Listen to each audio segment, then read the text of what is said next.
Hello and happy gaming, everybody. My name is Dark Sage Walker, and I'm sticking with something relatively familiar this time because I wanted to test out a basic that, to be fair, I've never actually gone all the way through the trials with.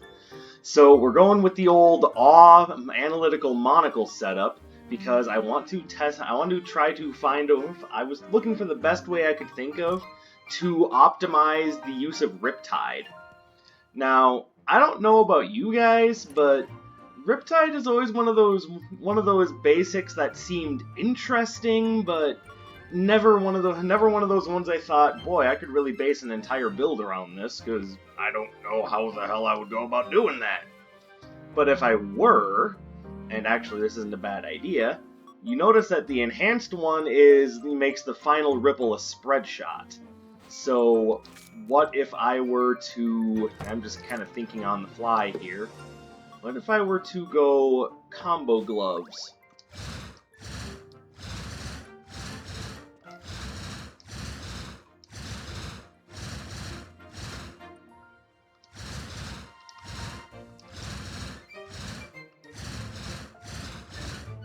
I don't know, seems like they do that one by just letting you do two Riptides close together.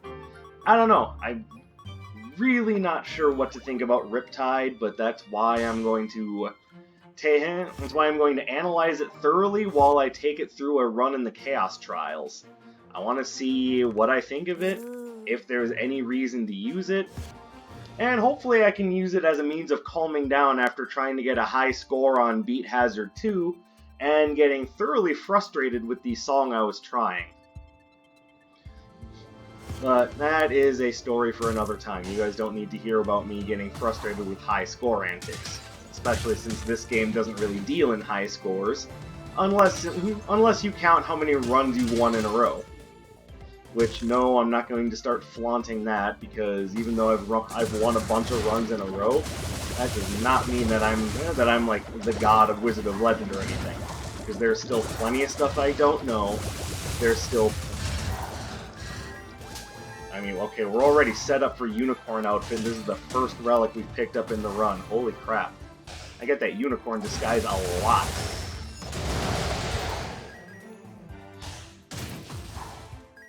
Oh, and what do we have here? Alright, so we're actually...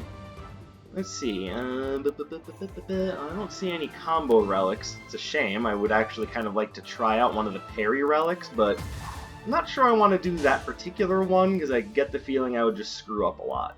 Cartographer's Quill, on the other hand, is great to have right from the beginning. Then what do we have here? You are the Tipsy Gladius. I don't want to have my critical hit chance. The whole point of this run is my critical hit chance. Don't take that away from me. I'm a fragile boy, you see. I'm a fragile boy. I need all the help I can get. I'm a delicate flower.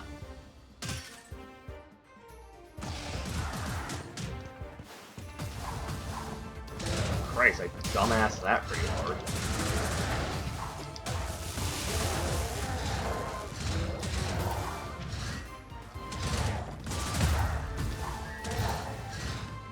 Alright, so what I can say about Riptide pretty definitively is that, yeah, you get 3 hits for every button press, but I mean, is it worth it?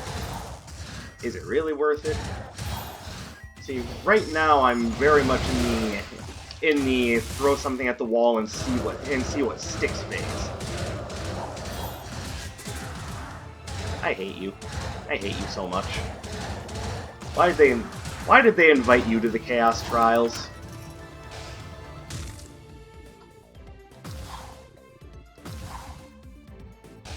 It's like you see someone you really dislike at a party, and you try to be the bigger man, and then he's just like, whatever, loser, and then like pushes you into a pile of mud. It's like, was being the bigger man really worth it in this one instance? And at that point, what's the better revenge? To try to plan out something really contrived and, you know, perhaps a little bit petty, but hey, by then you feel you've earned it because of what you've gone through? Or is it better just to let sleeping dogs lie and let your revenge being living a better life? You know, food for thought.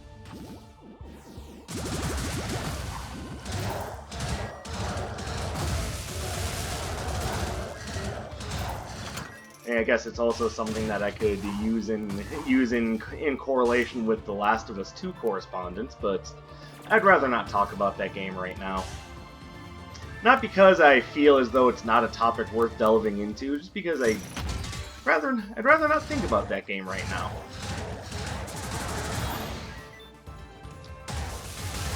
And I get the feeling a lot of other people would rather not think about that game either. And I do not blame them! And there's only so much of a trash fire you can accept before you just go, okay, yeah, whatever. Okay, so here's my thought on the enhanced version of Riptide. The final shot being a spread shot like that, that's nice. It really is, but it's also kind of ineffective. Like, if you're counting on that spread shot to keep an enemy away from you, yeah, you can do it, but it still has a chance to approach in the gap between spread shot 1 and spread shot 2. Like, if they wanted Riptide to be more useful, they should make it so that the... Really? You got to summon an elemental summoner?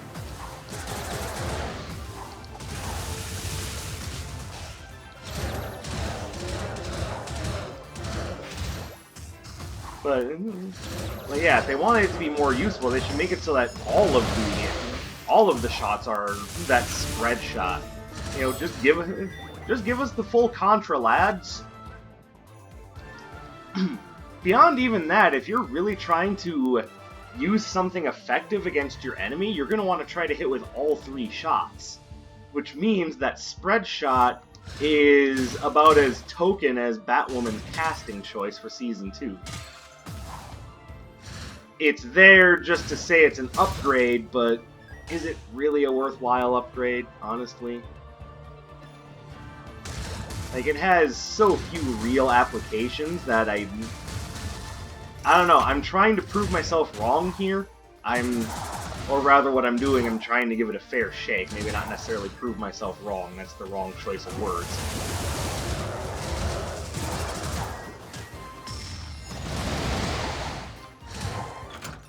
But the more I'm playing around with it, the more I'm going, I don't know if this is worth it. I want to stress, though, that I don't feel it's necessarily bad, just underwhelming.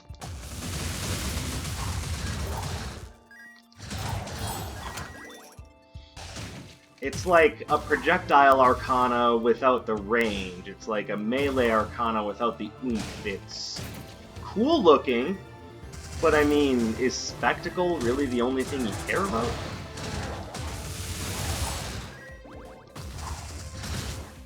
Oh, it can block shots though, so that's nice. Is that why the final shot is a spread shot, so that you can block enemy shots more effectively? But again, that would be more effective if they just let the whole thing be a spread shot. So why don't they let us have the full spread shot treat? Why do we have to put up with, you know, only one shot being a spread shot, as if it's trying really hard to make up for the embarrassment it feels at its lackluster brothers?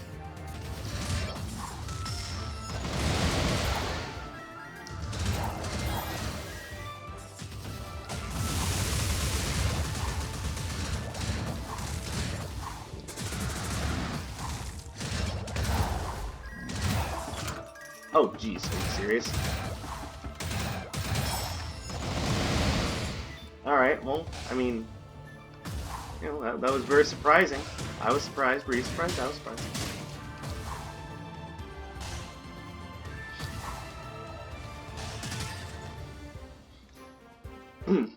So the usual question of how my D&D days win is probably going to crop up. If for no one else, then definitely for me. I am sorry, but in the long run, it is my show. And I gotta say, I feel, I don't know, underwhelmed, I think is the right word. So, last week I was telling you guys, is there anything useful here? Creeping tendrils, that's way too melee for me. Water prison. I don't know, I think I'm just gonna let those go. Oh, pardon me. So last week I was telling you guys that we had a couple of our players just not show up for no reason. Well, the reasoning was revealed, and the reasoning being our other guy... Raspberry cookie box, nice. Our other guy got sleepy, I will take dice in the Nemesis, and ended up falling asleep, and then just staying that way until 6:15 in the evening. So it wasn't so much that it was miscommunication, it's that there was no communication, and then he just decided, fuck it. At least that's my interpretation of it. It might be a little bit too simplistic. So what happened this week, and by the way, try to act surprised, but that same person didn't show up.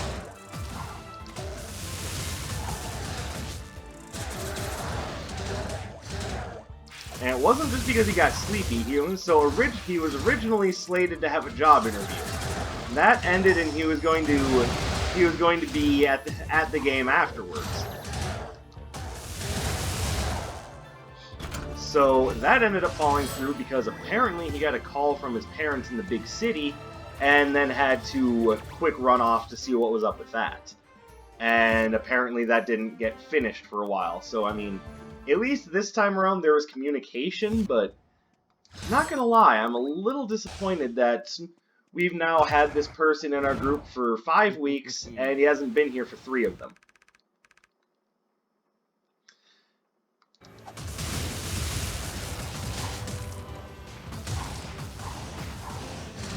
So at this point, what we've decided to do is maybe a little bit of a bitch move, but right now what we've decided to do is continue the story without him, and we're going to essentially try to find a way to reincorporate him if and when he decides to come back.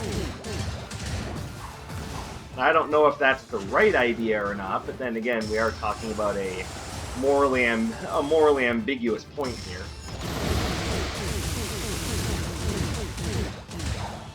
Thank you, Dice.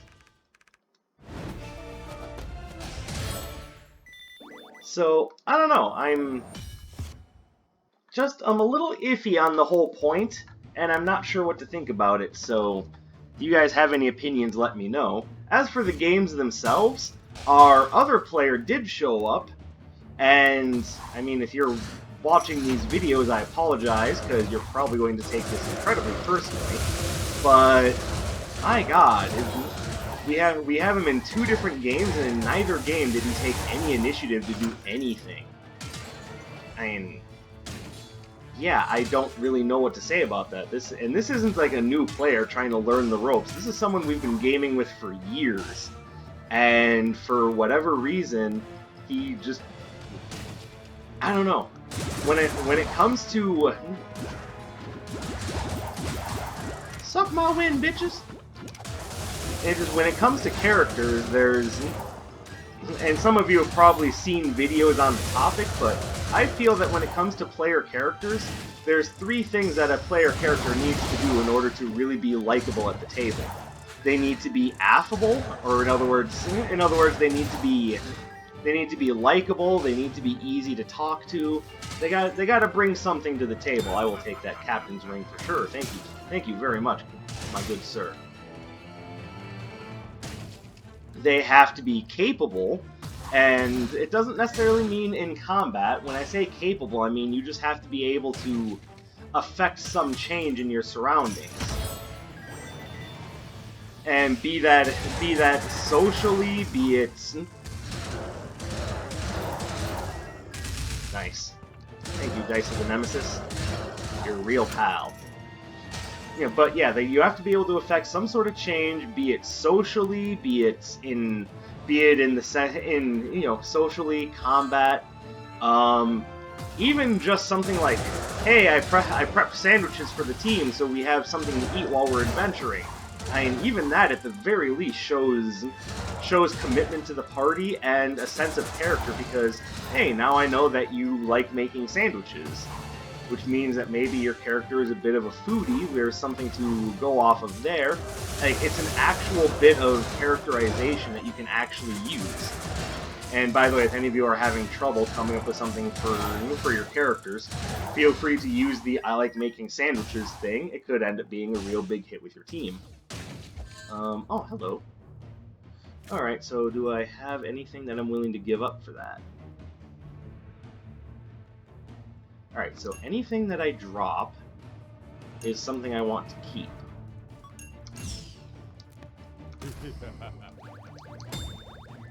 There we go. Alright. So that extra 15% is going to be big. We are getting a big damage bonus, so I should be looking for some spells that kind of combine the I hit multiple times with the I hit relatively hard factor.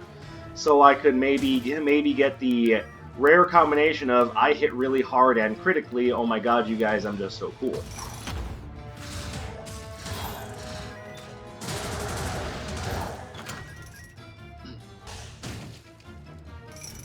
But unfortunately, our other friend's characters, yeah, because it's two different games, but they didn't really display any sense of capability in any sense. Matter of fact, in social situations, this person's characters tend to just kind of sit around like bumps on a log and wait for things to happen. And he has put it as in real life, he has a hard time talking to people and is socially awkward, so that translates over to his characters. It's like, okay, fine, but that's not really saying much because our characters are modeled in some way after ourselves, sure, but all of our characters can do things that we can't. Like, do you think it's a common practice for me to go out and throw bolts of living flame at people just because I don't agree with them? I mean, if I could, maybe, but it's typically better to err on the side of we should talk this out first. Just saying. Hey, like Inferno Cannon, that's exactly what I was talking about.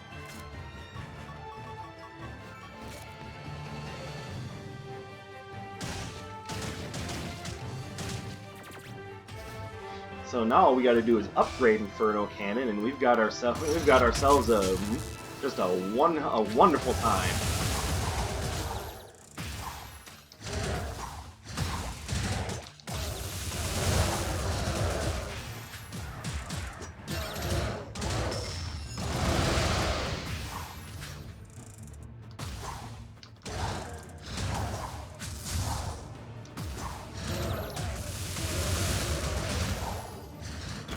But yeah, if you're not good at talking to people in real life, one, yeah, I get it, I'm not exactly the most confident of people in the world either.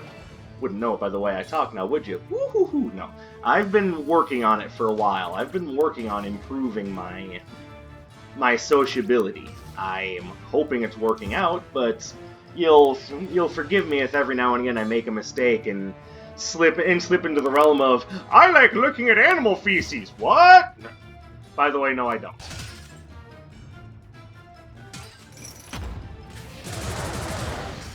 But for those of you that do, one, I hope you're a biologist, or two, please go talk to a doctor. That really seems like it needs some attention. Okay. Sorry, I couldn't remember if I could make that gap through the wall or not. Turns out, no, I can't, but at least I didn't lose much to try it out. Now watch me lose the run because I needed that extra 25 health. Game's like, yeah, gotcha, sucker. But yeah, our characters aren't like perfect representations of us. And if you have a hard time talking to people because, you know, you're socially awkward or you only know one or two topics, then, and again, I don't have a problem with that. That's fine. You're not role playing the perfect aspect of yourself. You're role playing a character. But what you're doing by not interacting in any way with what's going on aside from an offhand phrase here or there is you're basically saying that you're not really all that invested in the world that the game master's put together for you to play in. And I think it's a real shame because, and yeah, this is going to sound like we're like obsessed with the game, but we have a third game running with a different friend who, although is very quiet, also interacts with the game quite a bit. He doesn't necessarily do a lot of like voice acting and whatnot, nor do I expect everyone involved in my games to do that. That's expecting people to be like professional on a level that most of us don't have, that most of us can't aspire to, or for that matter want to, because learning how to pull and stretch your vocal cords in order to do different voices, yeah, that's not easy. So that much I get. I'm not expecting people to be like masterful voice actors or anything, but at least show us that you're interested in the world we're building. Thank you, Fiery Paintbrush. You are well liked in this circle. I'll consider Combo Glove. But no, that's... Hi, Taffy. I kind of wasn't expecting to see you here. Hahaha, that was easy. Doo-doo! Shock Assault. Actually, I haven't used Shock Assault mulch. I haven't used it as mulch ever! Should I use Shock Assault as mulch? Will it help my garden grow?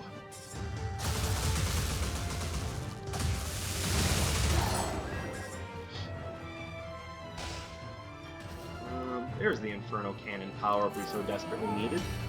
Alright, we've got ourselves a very solid run now. And the weakest links, honestly, are Riptide and Shock Assault, but again, the whole point of this is... I go north. The whole point of this is I go north. Welcome to Canada! No, the whole point of this is to try out Riptide and see what I think of it.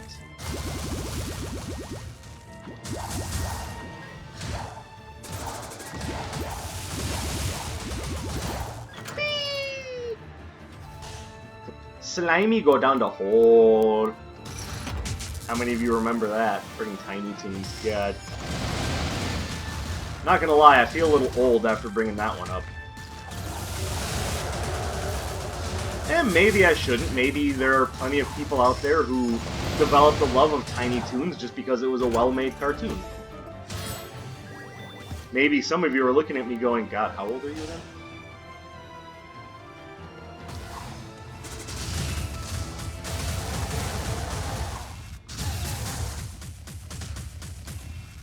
God damn, I just got my ass kicked hard in this room. Alright, that was awful. I shouldn't have even gone over there. Yeah, 318 damage. Most of it was that room. God damn.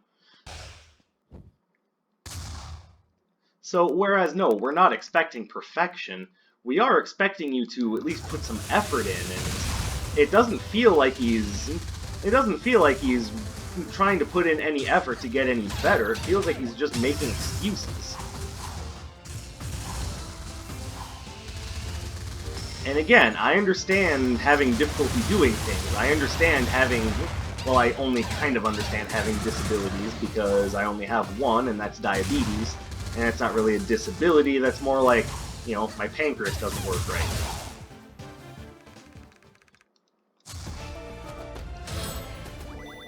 And no Earthquake Axe for me. Actually, I am going to take it, because at some point or another I might want to use it to power up Captain's Ring, but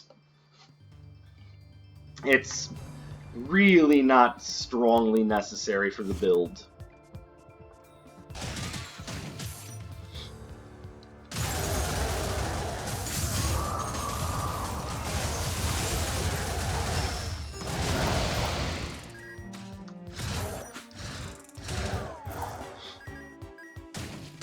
So a thought just came to my mind, and after kind of the play that I just made there with the Archer, I'm starting to think maybe Riptide isn't necessarily meant for its offensive capability.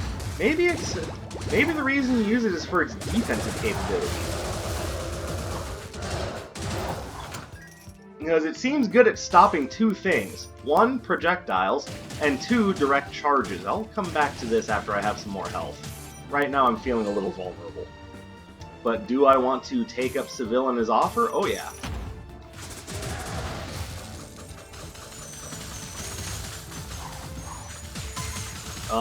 Hey, could you maybe let me cast my spells?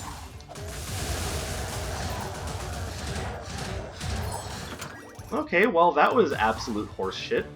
If I lose this run because the game just decided, fairness is for the voids, then I am going to throw a shit fit.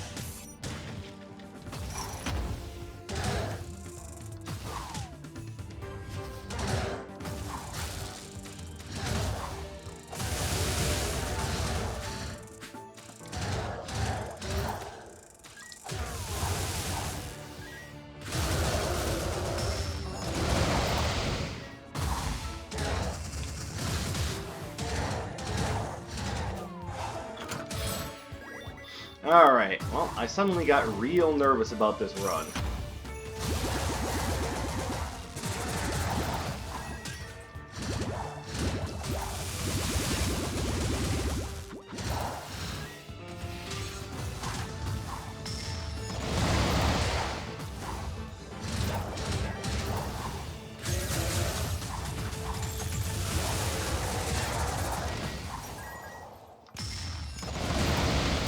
Okay. Alright, there is more to what I have to say, but I've got to play this super careful because out of this entire run, 2 rooms decided to fuck me over harder than life itself. Also, I changed my mind. I don't think I'm gonna go back for Seville's offer. Go figure, eh? Oh, what, you're only at like 23 health before? Come on, Darkseid, don't be a pussy.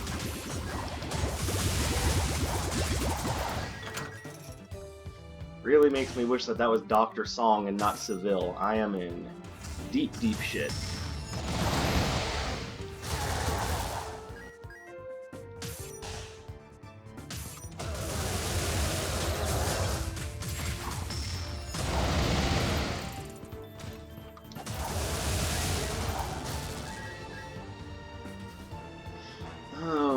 I'm so worried right now.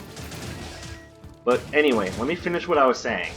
The third pillar to character likability, outside of being affable, outside of being capable, is being...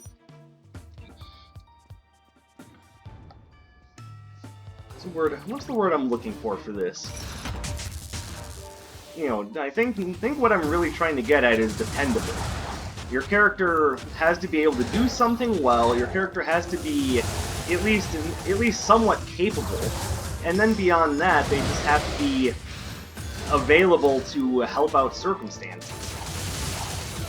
And if your character isn't capable, like, I'm sure I'm getting this wrong, but, you know, it's basically a little bit of role-playing theory that I picked up on doing a lot of research, watching a lot of videos on the topic, and, you know, whatever the case may be. The problem that I'm getting at is that one of our players isn't even bringing one of those things, let alone 2 or 3 of them. And in order to be a good PC, you really should be bringing at least 2 of those things to the table.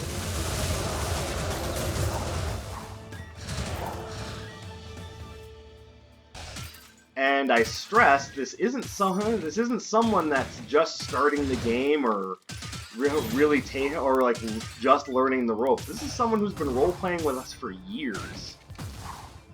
And at this point, I don't know what to do because this person seems to be plenty happy to just make excuses rather than try to learn. And anytime I bring this up to him in person, it just, like, he just gets mad at me. Like, what, does he think I'm not being mindful of the idea that he has a disability? Like, I get it. He's got Asperger's. It's a mild but high-functioning form of autism. I get the idea. I understand that his brain doesn't work the same way as most people's. That having been said, how much can you lean on that as a crutch in your everyday life and have people just be like, oh, it's okay, he doesn't know any better? It's like, no, this isn't like Down syndrome. This isn't this isn't, you know, you can't function in your normal everyday life. I mean, high functioning doesn't mean that you could be like, you know, the CEO of McDonald's or anything, but you're not helpless either. And I guess that's the point I'm getting across is you know, is it really acceptable just to keep using that as an excuse while not doing anything to improve? And it's not even just in role playing, it's in the guy's everyday life too. Like, he does little to nothing to improve himself as a person. To which I'm sure he's going to chalk up to that, you know, because of his disability he doesn't have to. Or he's going to make up an excuse along the lines of no one's ever taught me how. At which point I can just stop and be like, so who's the bigger failure then, you or your parents? And I don't want to do that because that's, one, not my place, and two, I'm sure that there's a better reasoning for it. Hello, Etra. But I'm simply explaining it just... I'm also going to grab the thesis on defense. If I come across another one of those rooms that kicks my ass, I'll be glad to take the armor. But, I don't know, I'm not trying to come off as insensitive. I get that there are problems, give me that. But I also look at the stories of other people who, you know, have been through serious, debilitating accidents. They have brain damage. They have all these problems that prevent them from getting things done in their everyday lives. And what do? They pull themselves up by their bootstraps and learn a new way of life. They can dress themselves. They can. And I know that doesn't sound like much, but trust me, when you don't have use of, you know, the lower half of your body, that's a big deal. And at that point, you don't put your pants on one leg at a time like everyone else. We're talking about people who, by all rights, the circumstances that they've been through should ruin their lives, and they find a way to pull themselves up by their haunches and deal with it. I don't know. I'm not the right person to make a judgment on how these things should work, because clearly I'm not the person in that position. But I mean, if I don't say something, am I really any better than whatever's going on in his life that's allowed him to basically get by without ever doing anything to improve his standing in the world?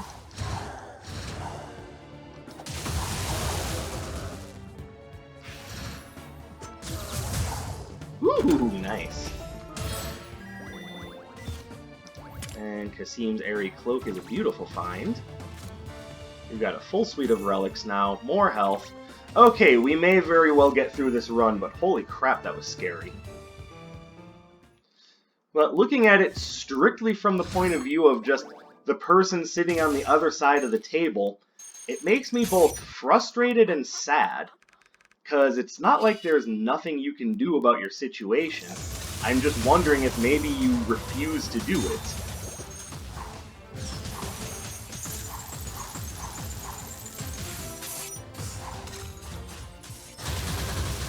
Because, I mean, as mean as it sounds, at some point personal responsibility has to be brought up. You can't just say everything is someone else's fault.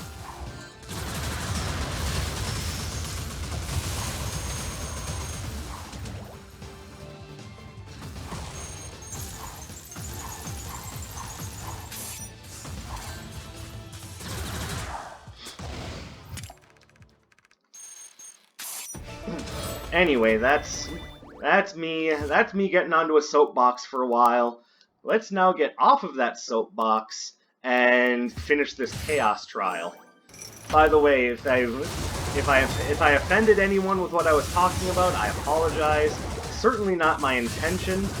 I'm simply stating from my point of view that things all is not well in the kingdom, at least as far as dealings with that one person is concerned. And I think it's because they feel as though the world owes them something. And I don't know how to properly convey that. No, I'm sorry, but you need to handle your own problems.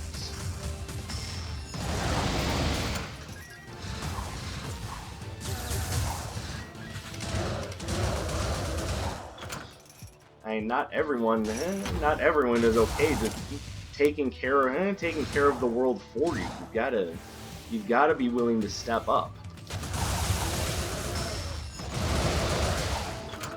And especially when it's something as simple as, how you characterize your characters in Dungeons and Dragons, that's a pretty simple fix. That is read some books, learn up on a little bit of, character design theory, and roll forward from there. That's not anything major. That's not anything life-changing. That's studying.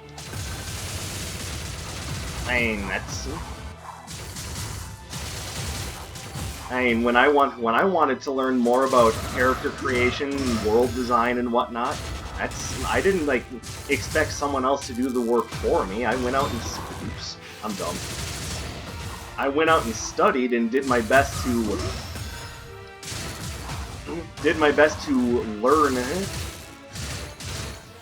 learn how best to do what I was trying to do.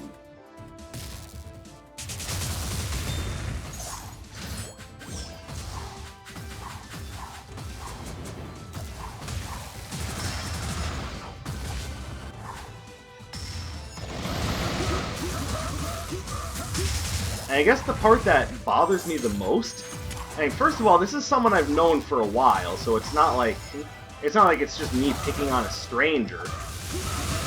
This is a topic I'm bringing up because I care about the person and want to see them do better in their lives, but how do you tell someone that they need to do better, or that they can do better, when they've already acquiesced to defeat, seemingly?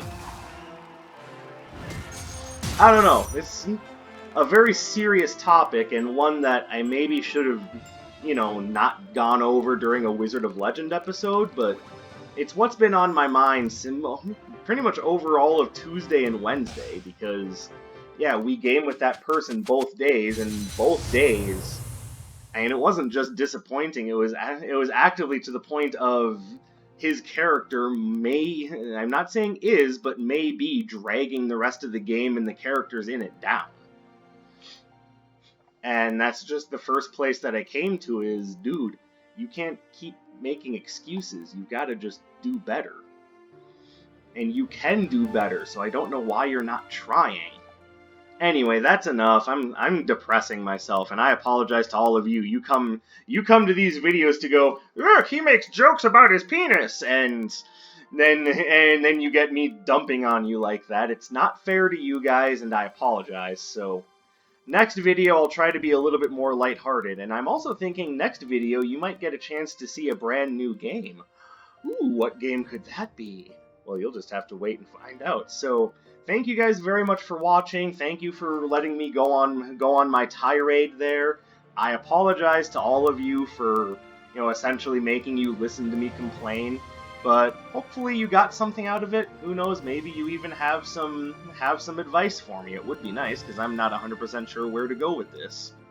And I will see you guys next time with hopefully a more upbeat attitude. So, my name is Dark Sage Walker, and I will be seeing you.